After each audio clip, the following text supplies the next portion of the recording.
Hi everyone. One of the most vivifying and completely life-affirming collections of spiritual writings in the Orthodox Church is found in the collection we call the Gerontikon, or the Sayings of the Desert Fathers. Now these Desert Fathers and Mothers were wide and varied, some quite well known today. We only think of St. Anthony the Great, and others are much more obscure. For some of them, we have some very famous sayings that we are going to hear one in just a few seconds here. And others, there are quite a wide collection of sayings, sometimes not even attributable.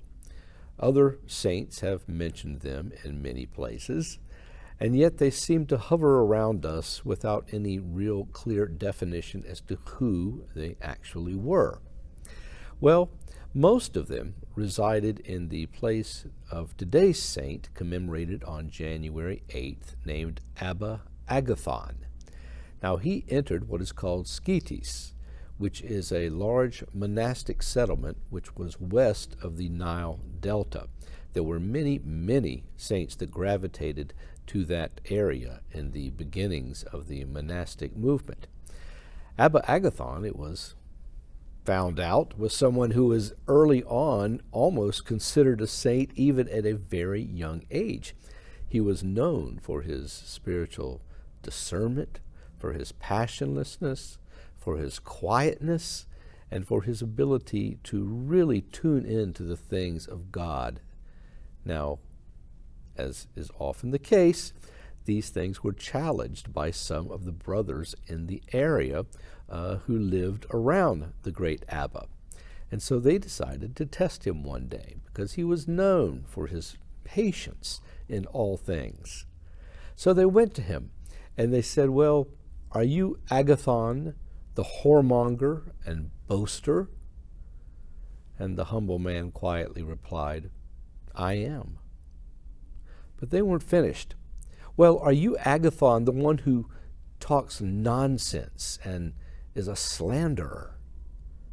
And again, the holy elder said, "I am."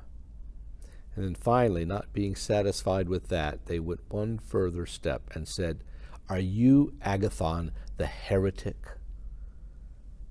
And hearing this, Agathon said, "No, I am not." And they questioned him further and said, "Well, you admitted to these other things, yet this last one you deny. Why is that?"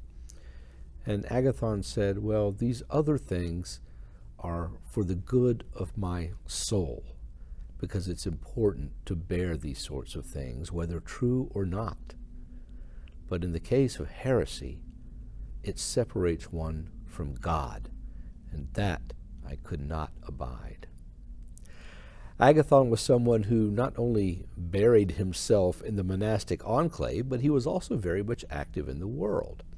He went out on one day hoping to sell some wares in the town, some things that he made, because that's how the monks supported themselves. And he went into the town and saw someone that was really, really ill, a completely sick man.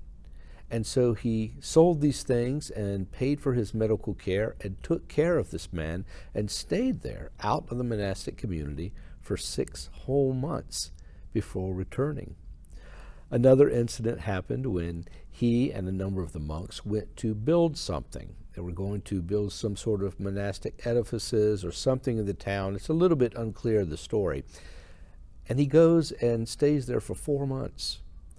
And they had been working all this time. And finally, there was something about the place that disturbed him.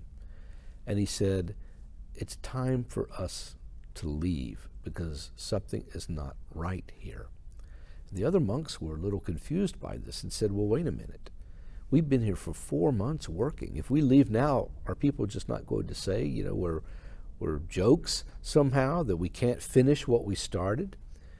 And Agathon said, "Better for them to think that than for us to stay. But I believe that they will see that by leaving, we account nothing in this world as more important than the pursuit of God." He said, "Nevertheless, if you wish to stay, you can, but I am going to leave." And upon hearing this, they prostrated themselves before him and said, "No, Abba, we will follow you." Abba Agathon was quite the remarkable man. It was said that he told people that he never went to sleep at night, ever, if there was some sort of conflict or judgment in his mind about someone else. That would have to be resolved or done away with. And he also said that he never let anyone else go to sleep at night if they had something against him. He would resolve all of these things. Finally, when the day of his departure came, he was said to be staring, eyes wide open, for 3 days before. And the brothers looked at him and said, what is going on? And he said, "Please, quiet. I am standing at the judgment of God." And the brothers said, "Well, surely you have confidence. All of your good deeds, the things you have done are going before you." And Agathon said, "No, the judgment of men is one thing. The judgment of God is something altogether different." And then, when the day finally arrived, after those 3 days, he released his soul to God joyfully, as we are told.